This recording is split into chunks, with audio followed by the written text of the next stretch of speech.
working with Bollywood stars and styling some of the most influential people in India, here, in Europe, everywhere, that takes quite a bit of confidence. And to decode that confidence, what I think would be really helpful for our viewers is, I'm sure it wasn't always that way. Like there had been a moment where you were like, okay, I don't feel that confident.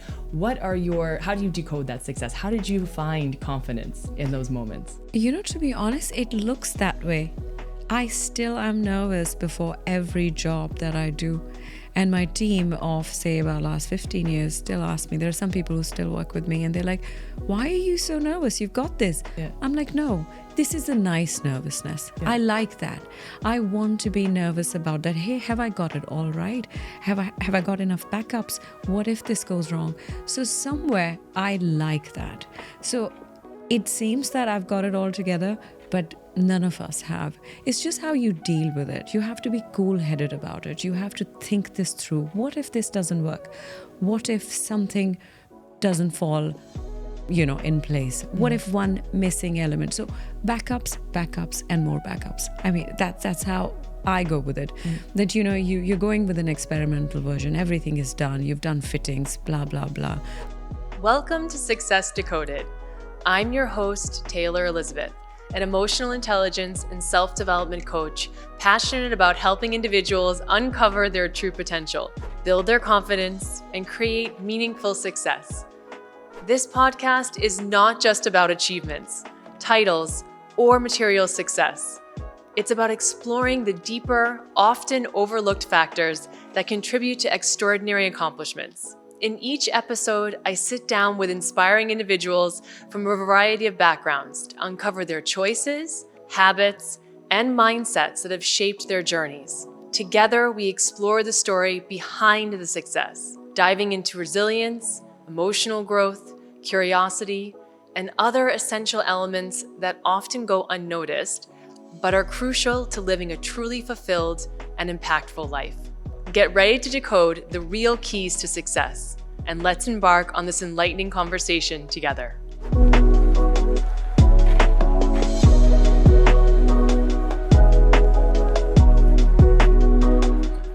Welcome to Success Decoded with Taylor Elizabeth. Today we're joined by powerhouse in the world of fashion, Leepakshi Ellawadi. As one of India's top celebrity fashion stylists, she has worked with some of the biggest names in the industry. But beyond the glamour and aesthetics, Leepakshi's journey is one of resilience, reinvention, and deep emotional intelligence.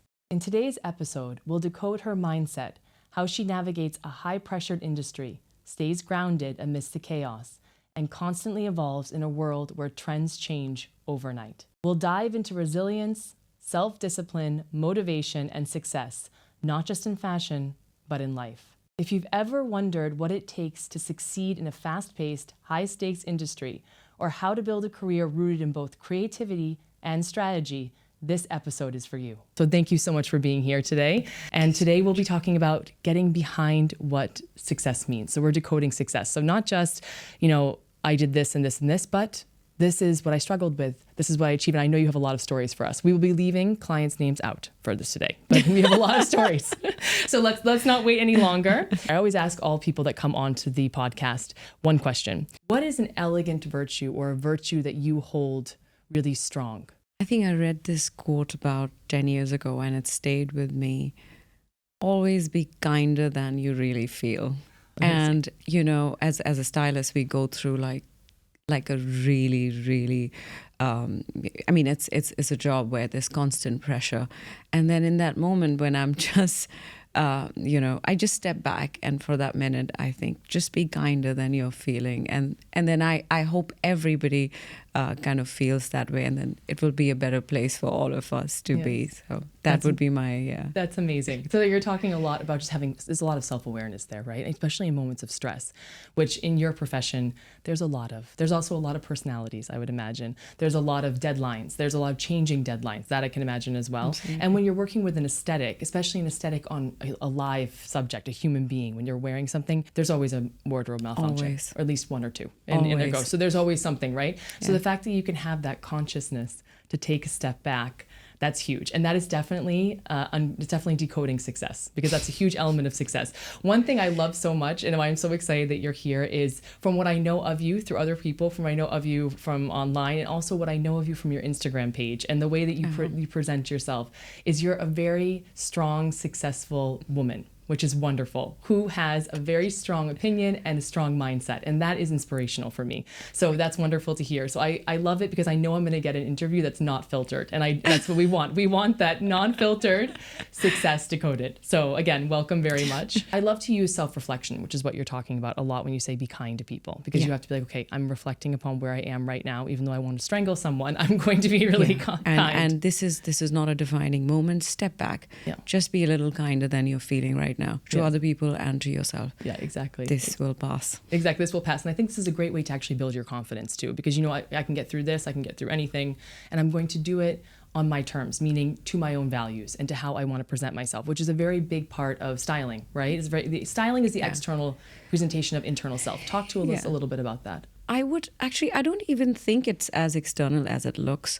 I think styling is about firstly starting a relationship with the person that you want to style. It's more internal than external to me. You want to understand their insecurities. You want to understand their vision. Everybody has a vision about their body or how they want to look. We have a mind block about how we look. Like, you might think you're too tall. I might think I'm too broad. How do you overcome that? How do you have and win that trust with your client, that he trusts you enough to tell you, hey, just do your thing, just make me look good. So I think it's more internal, skin deep, because I think what you can bring on the table, a statement piece for me is confidence. Yes. If you can generate that in your client, that's a real win, and that takes time. Yes, that does take time. So it is more internal than just being external. Yeah, absolutely. And you're talking about something huge here, which is self-limiting beliefs, right? We all have them. So for example, I'm a very tall individual, saying that, I think I'm too tall for something, or if whatever your self-limiting belief is, you think this of self. When you're dealing with clients or you're interacting with clients, for me, it's more on the mental. So if they want to develop themselves, I want to be more elegant, or I want to present myself better. They have some limiting belief that they're not doing that, or that they aren't able to do it for whatever reason. When it comes to styling, they may think, oh, but I cannot wear that, or that's not good for me, or whatever. How do you address those self-limiting beliefs? Firstly, you need to be very sure of what you're suggesting. You cannot be wrong. So that makes you you need to be technically strong in whatever you do. So if I do styling, I have to understand that, this is a square body shape, and what I'm suggesting, which is a runway image, is never going to translate on somebody that I'm suggesting this for. So instead of just staying trendy and being on top of, oh, I got you this runway piece, or oh, this is in, that trend is in, you have to understand who are you styling. You have to be able to translate something which only accentuates them. It's not just about wearing, the key pieces of the season. It's more about, it's a match between the personality and the outfit that you're, trying to build together. It's a marriage of that. So you have to be able to know technically what's going to work. That's when it's like a constant game. It's like war strategy, just with better lighting is how I say it. And you have to constantly convince there's a tug of war. No, not this, not that. Mm-hmm. And then it's not a win every time. It's like it takes you time to build that trust with a client. So dealing with it, that technically you should know that this would translate well. And then you have to just kind of be able to have that sort of a relationship with a person to be able to convince that, hey, try this out. Why not? You have a mind block towards shorter lengths, but it could really translate well. It takes a bit of a time, but I think that, thankfully over the years, I've been able to get over it. And then now clients come back to me, hey, just do some magic, make this work. Yes. This is a big event for me. Just make this happen for me. They trust you. They trust you.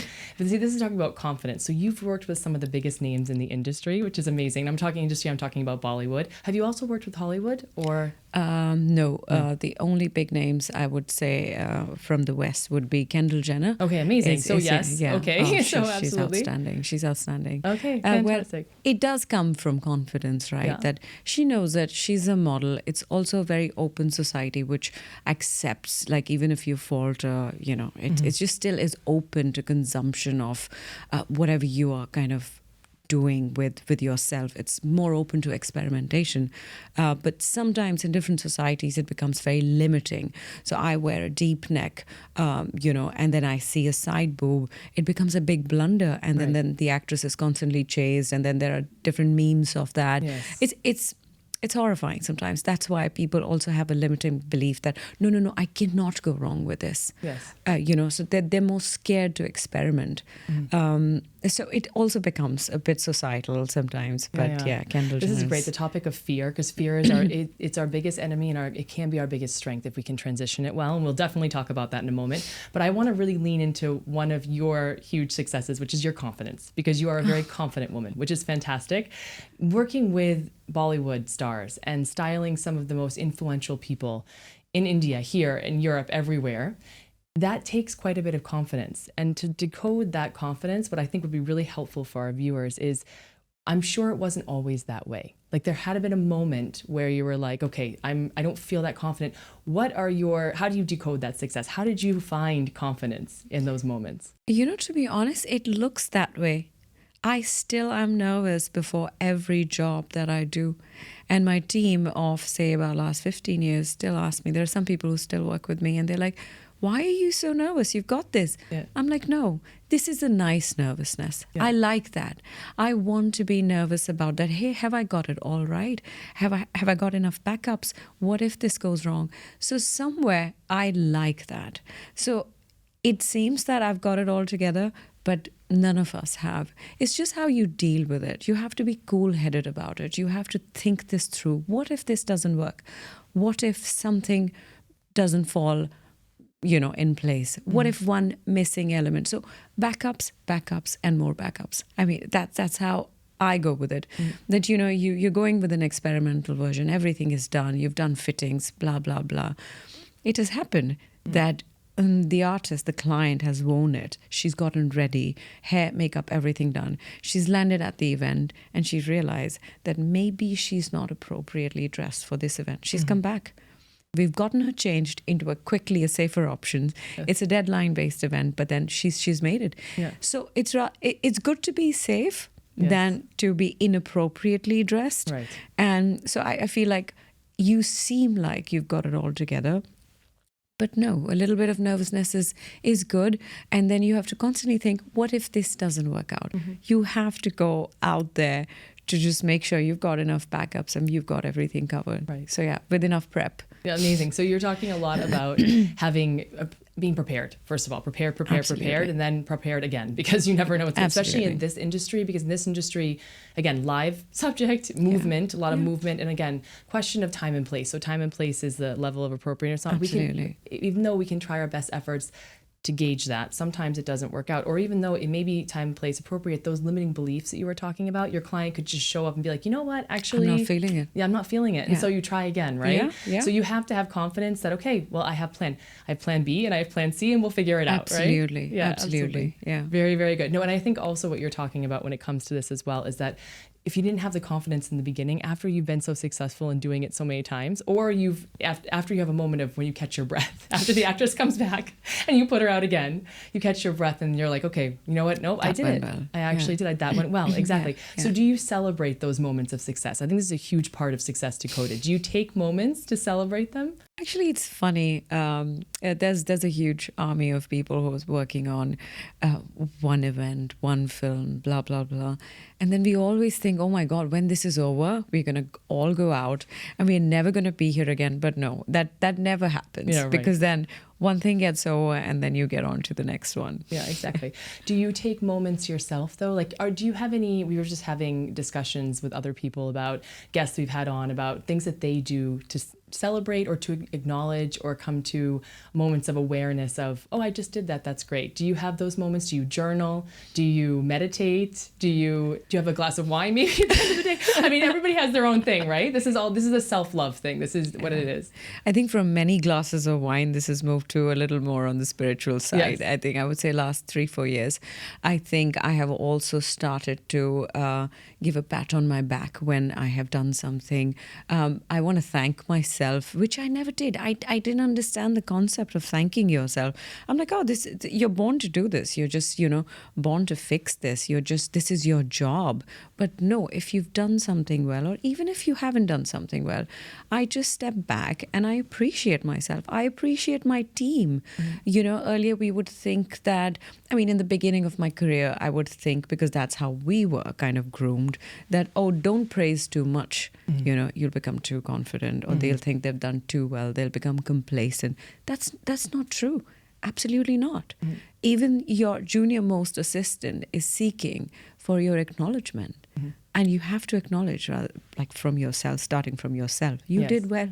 Yes. Self-acknowledgement. And it's okay you screwed up. It's okay it didn't fall in place. It's all right. So I think we have to be kinder than... Yes. Yeah, so we'll back to kindness, which is your virtue for sure. It's definitely back to kindness. It's funny you ask me that, because I didn't believe. I always thought that, people grow up, then they choose their careers, etc. But I remember my mum telling me that I was the nicest and easiest kid. Till 8 or 9, and then I went crazy. But she said the only thing you were fussy about, like she could give me anything to eat, she would like take me anywhere, I'll be quiet and nice and happy. The only thing I was fussy about is when she would like lay my clothes out, and then I didn't like the combination. And this is a story when I was 2. So I still don't believe it. I was still, my parents were professors and they were grooming me to become a doctor. Oh, okay. And then I just left medical school because I was like, I'm not happy here. And that's when I chose to appear for fashion studies. And then I decided this was my calling. I know sometimes it sounds cliche, but no, it really was my calling. Yes. I was always attracted to fashion and I wanted to dress well. I didn't understand the concept of styling because I was studying fashion design. That's more technical than styling. Yes. So I believe, like, I always had that thing that I want to be dressed like a star. Yeah, amazing. I think I really honestly don't believe in being overdressed. Like, I will wear something like what I'm wearing today to go to the grocery store or whatever it is. I feel very comfortable in this. This is how I've always felt comfortable, regardless of whatever it is. Now, granted, time and place does matter. I'm not dismissing that. But you were just talking about something really interesting. So you come from a family of academics. You were in training or studying to be a doctor.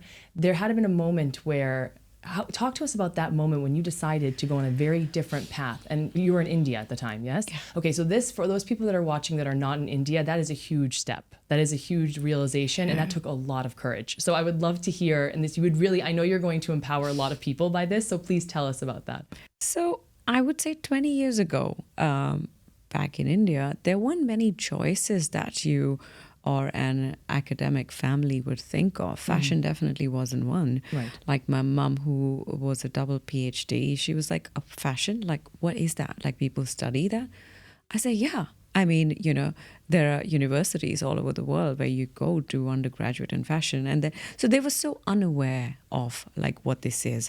But I kept pursuing it. And they were like, okay, if you get through medical exam, then you're allowed to like appear in fashion school and see what happens. Medical schools happen a little before the fashion exams. So I got through, and then as usual, you go in. I just wasn't happy.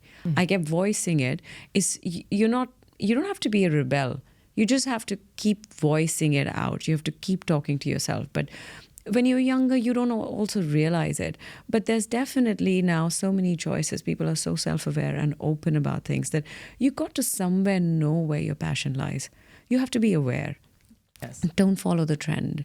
I mean, people could be passionate about being doctors. I know friends or Absolutely.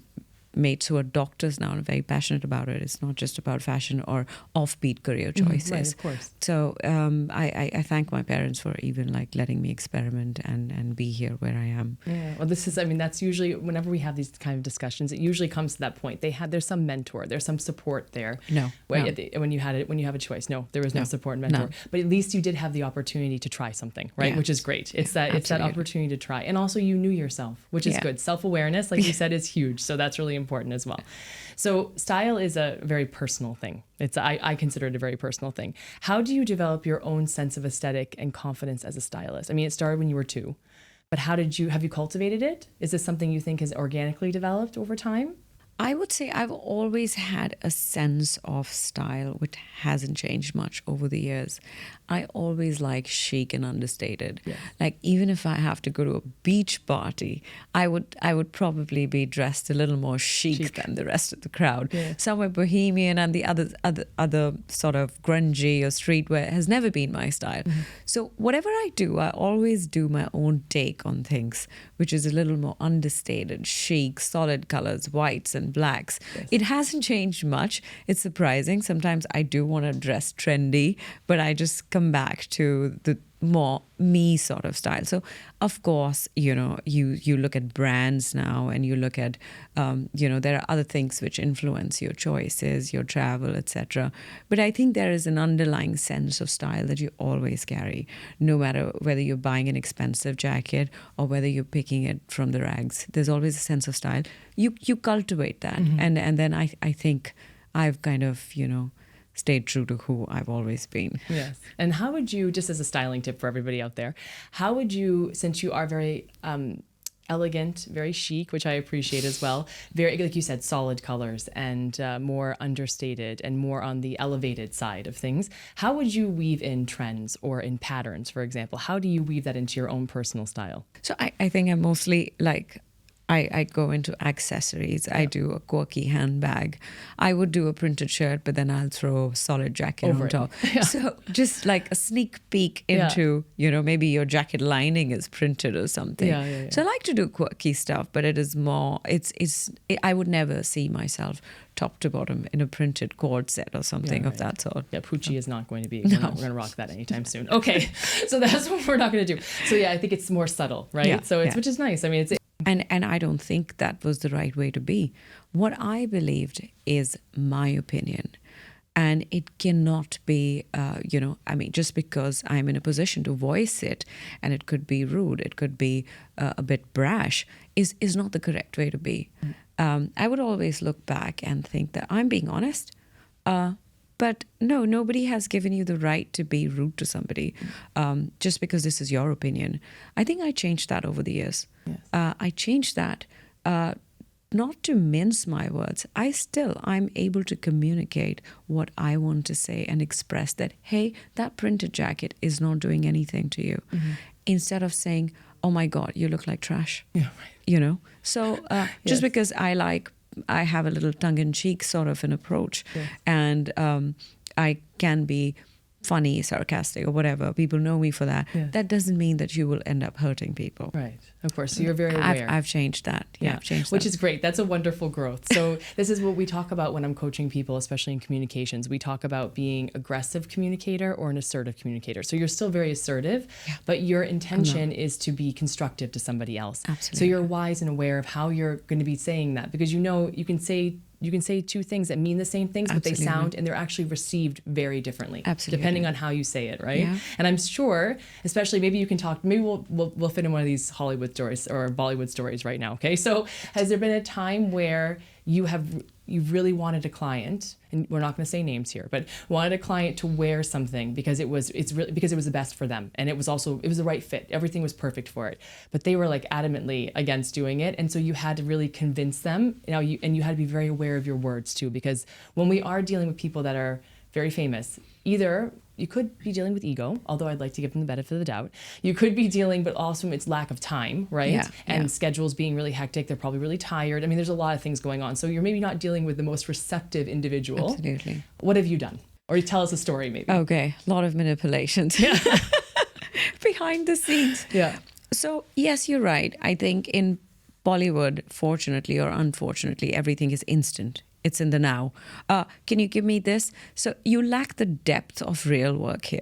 You have to create something which is instantly available, instantly now. And then also then it lacks sort of, that sort of prep work that you can present and put into the thought that you can put into an outfit. Sadly, it works like this mostly.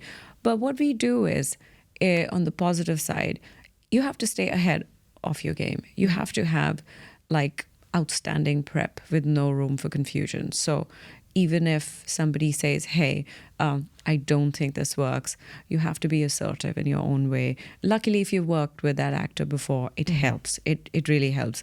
But if not, then just the sort of prep that, you would want. If you want to achieve that he wears a red jacket, for example, and it's preposterous for him that, I would never be seen in a red jacket. Right. I would say, come to a wine.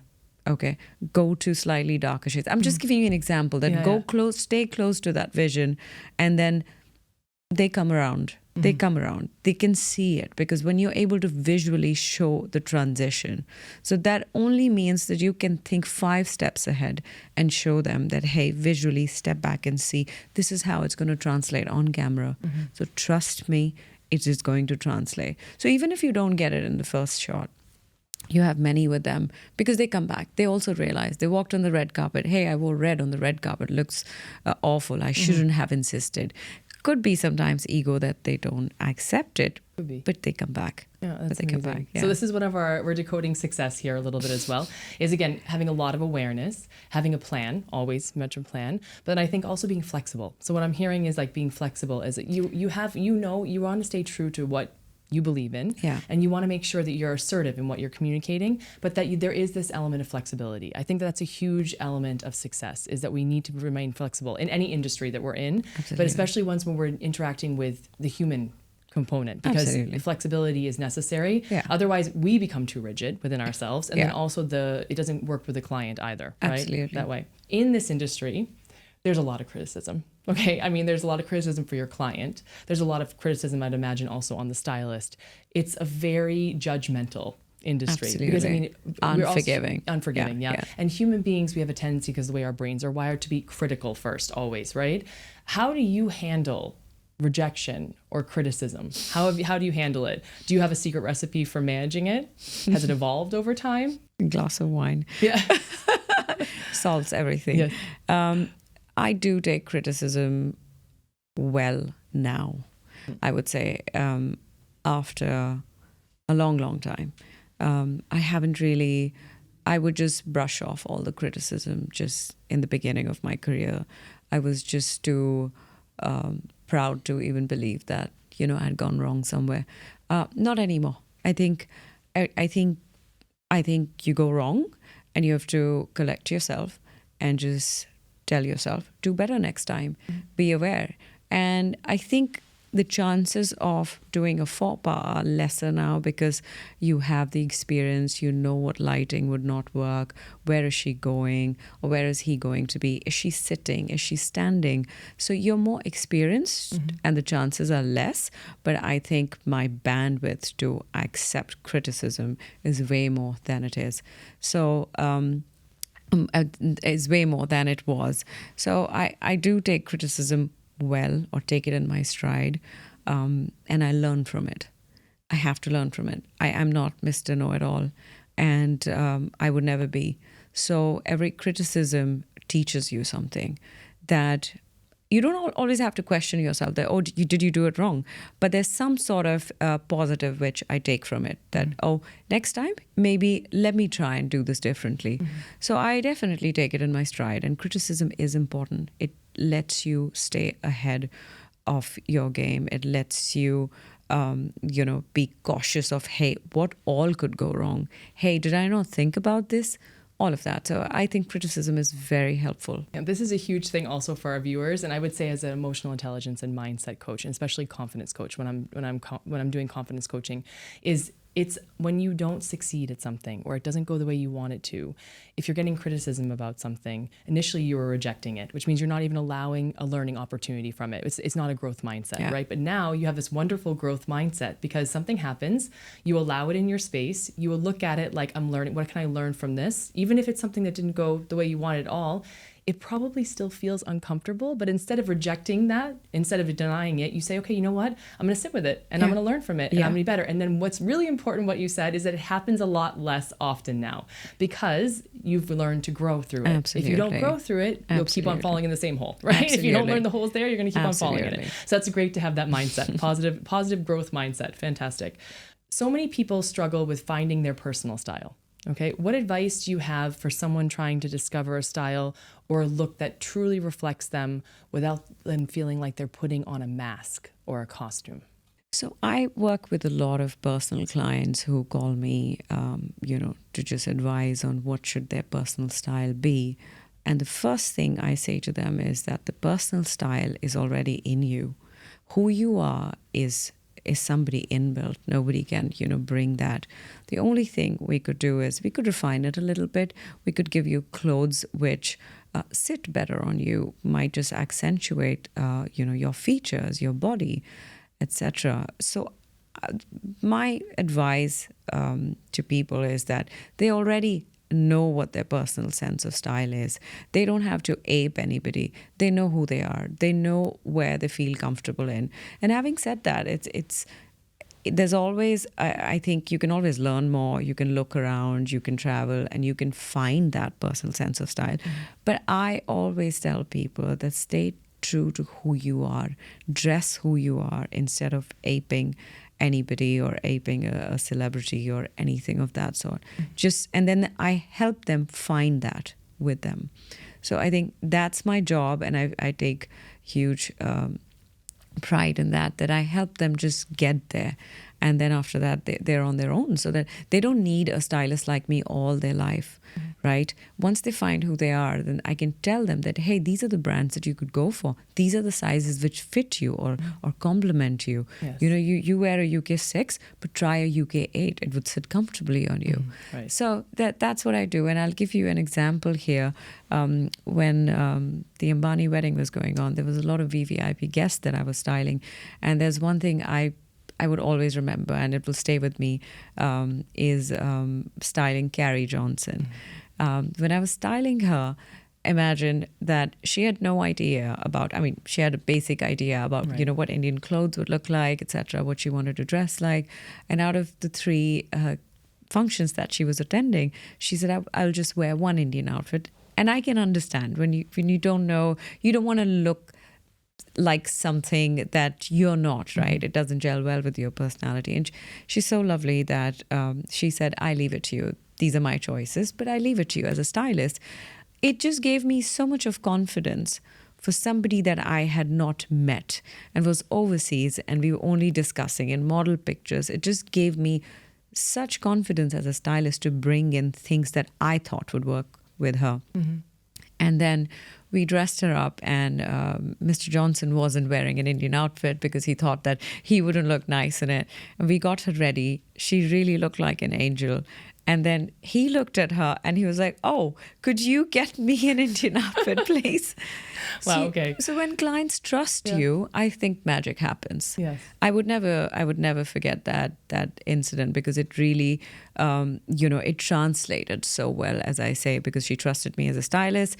We did her fittings. I could, from the pictures that I saw, I could tell that this would look nice, and she let me be. Mm-hmm. She absolutely let me be. She said, you do whatever you think this looks nice, I'll wear it.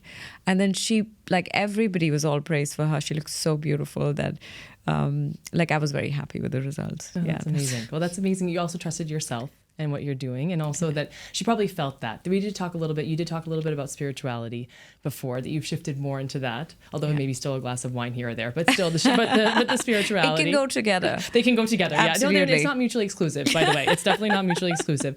So I think maybe the energy that you put out now, that 15 years into this, having a lot of experience, having the different elements of success, having the mindset, the growth mindset, being flexible about things, right? And being prepared. So you're doing what you need to do, but you're still trusting yourself. Absolutely. And people feel that, right? I mean, you must have experienced that before, where you go and meet a client for the first time. They've been referred to you, of course, or they see your work, so they know, and you're going into it, but then you just kind of click with them because you feel like they get my energy, they understand what Absolutely. I'm trying to achieve. This is probably what she felt in that case, because, I'm going to trust her. I mean, her energy is beautiful. Yes. And, yeah.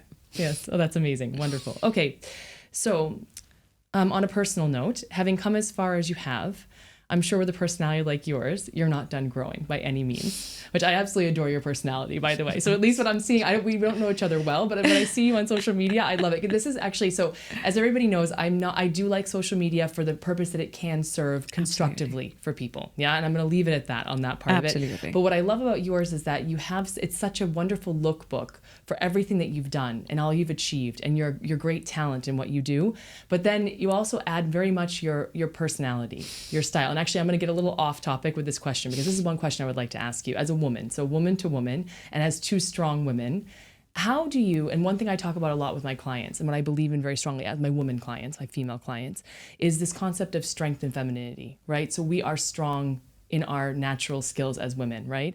Oftentimes in situations, maybe people they want to dress feminine, for example, but they still want to have this strength feeling to them. How do you style people for that?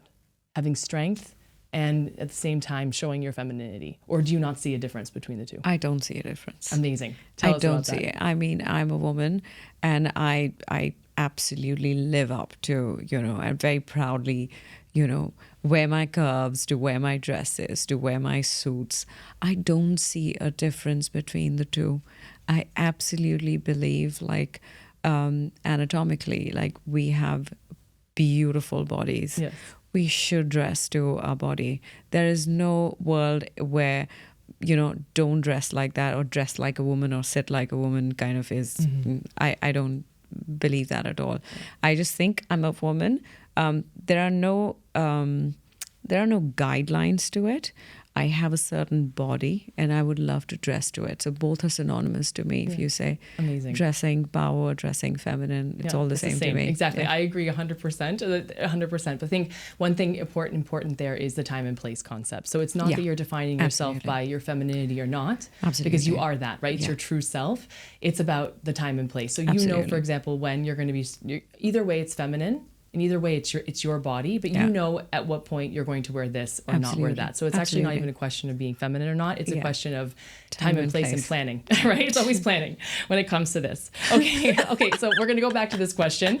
On a personal note, having come as far as you have, I'm sure with the personality that you have, which I absolutely adore, okay, you're not done growing by any means, right? Especially with the growth mindset that you have. So what is a goal? What's on your goal list for your career? I want to be more at peace. Yeah, that is my goal. Yeah, I want to feel okay when I say no to an event. Mm-hmm. I want to feel at peace.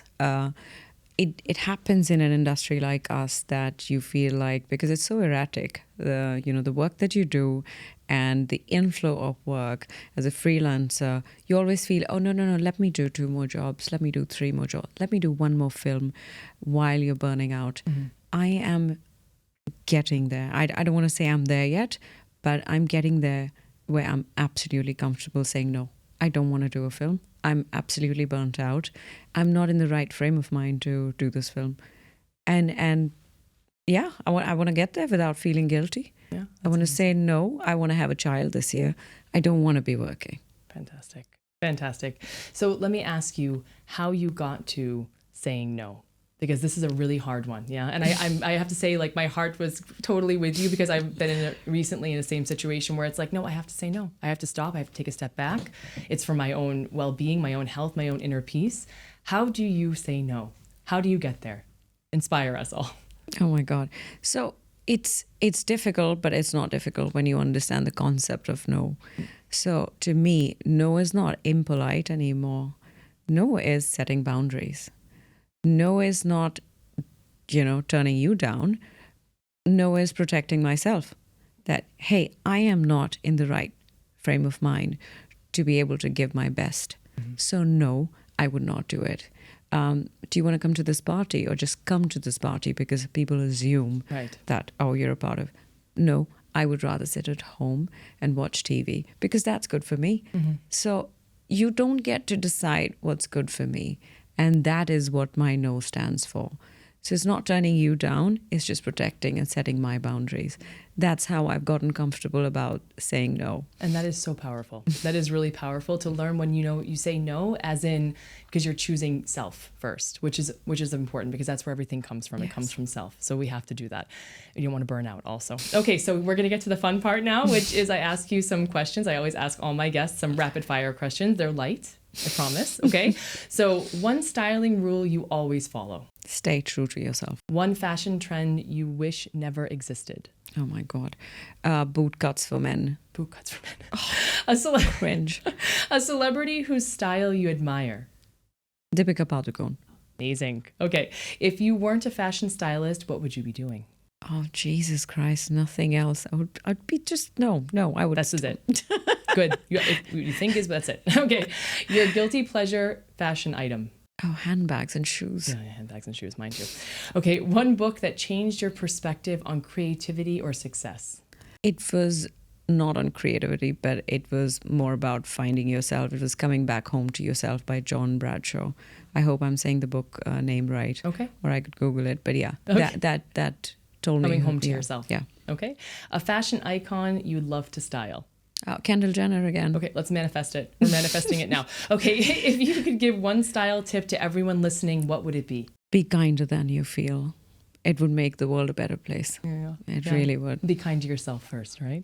Thank you so much for being here today. Thank you I believe so that we have taken so many steps towards decoding success. Thank you for your insights. Thank you for being here. Thank you for your wonderful responses. And thank you for inspiring all of us. Thank you so much. Next to our next Success Decoded, thank you so much. Thank you. Thank you. Leepakshi's journey proves that resilience, creativity, and adaptability are just as important as talent in any industry. Styling isn't all about fun and games. It involves a deep understanding and awareness not only of yourself, but of your clients and the industry. To our listeners, if you take anything away from today's conversation, I hope you understand that there is no one-size-fits-all for fashion. And by developing a growth mindset and honing in on your resilience, your confidence will shine through. Thank you for tuning in to another episode of Success Decoded. Until next time, stay inspired, stay resilient, and keep evolving.